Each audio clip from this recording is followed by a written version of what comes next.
Donc bonjour à tous, nous allons cette fois-ci réaliser une petite capsule qui va nous permettre de réaliser un diagramme de Gantt.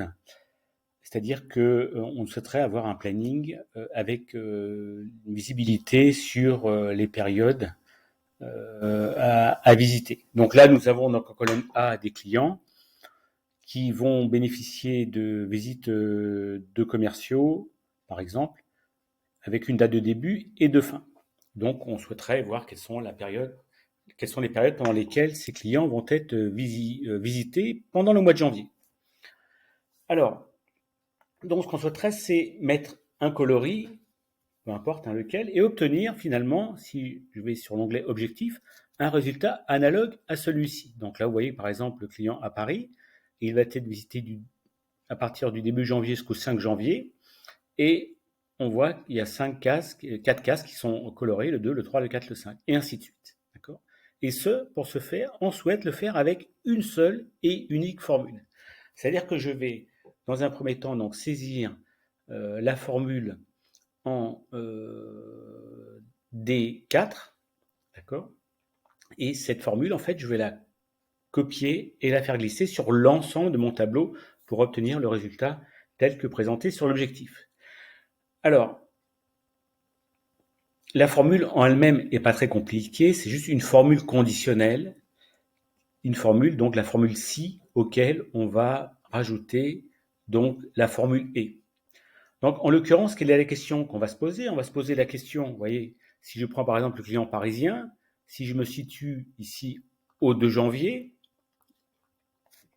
ce que je souhaite, oui, j'avais laissé donc la formule, ce que je souhaite à ce stade-là, c'est de dire, voilà, est-ce que en case E4, par exemple, je voudrais savoir si je suis bien entre la date de début et la date de fin, tout simplement. Et dans ce cas de figure-là, si je suis bien dans ce créneau-là, je vais mettre une touche, enfin on va saisir une touche, on va saisir un X par exemple, et vous verrez après par la suite comment, avec les formats personnalisés, on peut donc appliquer un coloris, ça c'est très simple.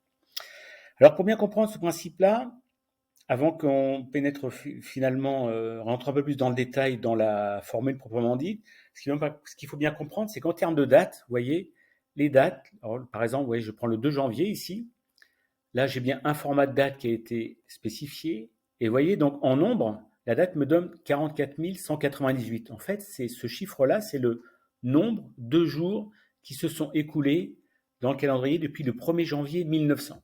D'accord ? Donc à partir de cette information-là, comme je peux calculer les dates, vous voyez, je vais faire la différence avec le 5 janvier. Je vais mettre pareil, nombre, vous voyez, j'ai 44 201. D'accord ? On voit bien qu'il y a bien donc 3 jours qui se sont écoulés.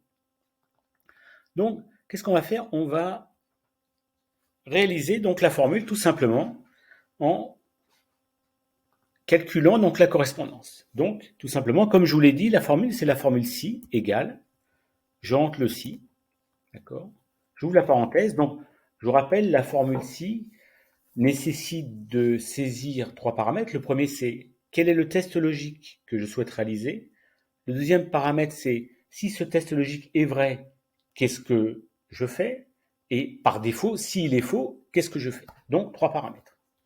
Alors là, le test logique, il va être un petit peu compliqué parce que il nécessite donc 2 arguments. On veut savoir si le 1er janvier est bien donc supérieur au 2 janvier, supérieur ou égal au 2 janvier, et que le 1er janvier est bien inférieur ou égal au 5 janvier. Et donc, dans ce cas-là, je sais que je serai dans le créneau. Donc, on va exécuter ce que je viens de dire, c'est-à-dire, on va tester donc si le 1er janvier ici, voilà, donc D3. Alors, attention, comme je veux faire un copier-glisser, je vais donc bloquer donc la ligne correspondant au mois de janvier. Donc, ça veut dire que je vais mettre $1 uniquement devant le 3 parce que je souhaite bloquer la ligne. Voilà. Hein. Je souhaite bloquer en fait la ligne numéro 3 dans laquelle se situent les jours du 1er au 31 janvier.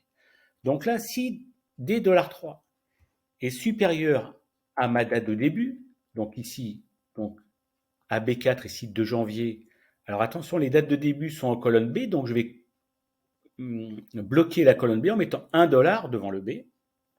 Ça, c'est le premier test. Alors, comme j'ai 2 tests à réaliser, si j'en avais qu'un seul, là, il n'y aurait pas de souci, mais là, j'en ai 2 parce que je dois tester à la fois la date de début et la date de fin.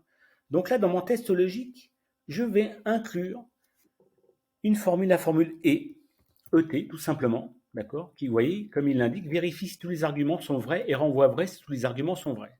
Donc là, j'ouvre la parenthèse. Donc là, vous voyez, à ce stade-là, je suis dans le et, dans les tests de valeur logique. Et là, je vais pouvoir mettre autant de valeurs logiques que je souhaite. Donc là, j'en ai que 2. Donc là, je vais tester si le 1er janvier est supérieur ou égal au 2 janvier, à la date de début, et donc je les sépare par un point virgule. Donc valeur logique numéro 2 de la fonction et, si toujours donc d $3, d'accord, donc mon 1er janvier en l'occurrence, est inférieur ou égal, alors oui, j'ai oublié le égal ici, c'est supérieur ou égal, voilà, donc inférieur ou égal au 5 janvier qui est ici, et là, le 5 janvier est en colonne C, la date de fin en fait est en colonne C, donc je vais bloquer uniquement la lettre C. Donc là, j'ai bien réalisé mon test logique, mes 2 tests logiques dans la fonction si, donc je ferme la parenthèse pour sortir du et. Là, vous voyez bien que je reviens dans le si, donc mon test logique est réalisé. Je saisis un point virgule. Là, je dis dans ce cas-là, si c'est vrai, qu'est-ce que je fais? Tout simplement, je vais mettre un X. D'accord? Donc je mets un X, alors vous voyez, comme c'est du texte, il faut bien mettre le X entre guillemets. Et si c'est faux, ça veut dire que si les 2 conditions ne sont pas réunies, point virgule, là en fait je mets rien du tout, donc je vais mettre que 2 guillemets. D'accord? Et là je ferme la parenthèse. Entrée. Donc là effectivement j'ai rien du tout.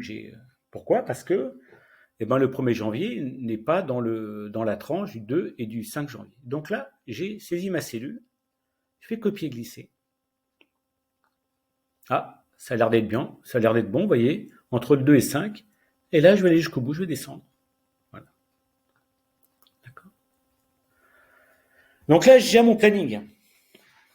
Alors, vous voyez, quel que soit l'endroit où je suis, si je viens en plein milieu, je suis ici le 12 janvier, d'accord, et je suis bien entre le 12 et le 17, il n'y a pas de souci. Et vous voyez, la formule, elle est bien spécifiée ici avec un bon positionnement des dollars qui fait qu'on va chercher l'information là où on a besoin de l'obtenir.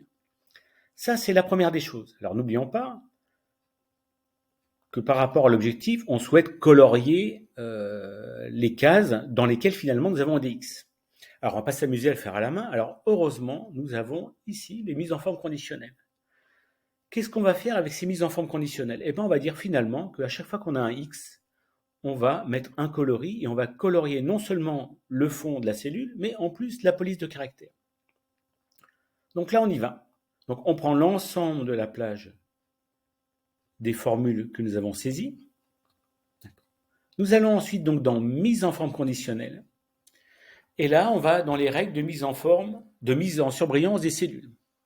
La première règle, en fait, vous allez dessus. Et là, nous allons sélectionner, voilà, un texte qui contient. Je clique dessus.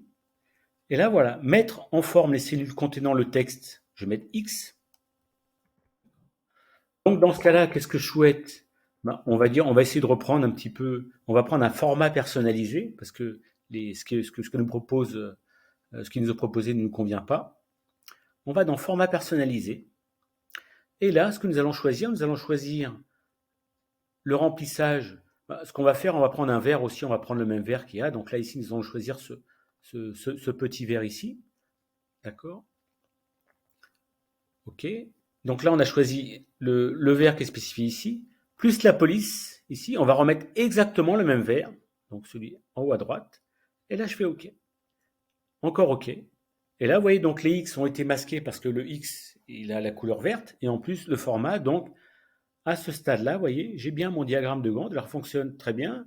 Si j'ai une modification, vous voyez, par exemple, la visite de Lille, elle doit se faire en fait donc du 10 janvier, voilà, donc attention, c'est 2021 au 13 janvier ici. Hop, vous voyez, mon diagramme va complètement changer. Si je vis par exemple du 24 janvier pour voilà, 24/1/21 jusqu'à la fin. Et alors attention, hop, vous voyez, Je vais me décaler carrément ici, donc sur la droite. Donc voilà pour cette capsule.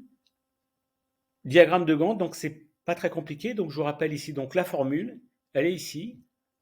Je vais vous vous pouvez réécouter la capsule. En fait, je vais juste la mettre ici. Donc je vous rappelle quand vous voulez visualiser une formule, vous tapez juste la formule et formule. Et vous allez sélectionner donc la formule ici, des 4. On fait entrer. Et là, attendez, ce que je vais faire juste une fusion. Et là, alors vous voyez, effectivement, il m'a dit que c'est vrai. Oui, parce que là, dans ce cas-là, mais si je recopie donc la formule ici, tout simplement, je vais me mettre ici, je vais faire ça, comme ça vous allez pouvoir donc visualiser la formule dans son ensemble, vous voyez, donc si E, donc je rappelle, donc D3 est supérieur à B4 en bloquant bien les dollars là où c'est nécessaire, on reprend encore la date et qui est inférieure à la date de fin, donc dans ce cas-là on met un X, et autrement on met rien du tout, et n'oubliez pas surtout les mises en forme conditionnelles. Voilà, donc c'est terminé pour aujourd'hui. Si vous avez d'autres suggestions, n'hésitez pas à les mettre dans les commentaires. Ça me permettra d'alimenter les éléments. Voilà, je vous souhaite une bonne journée.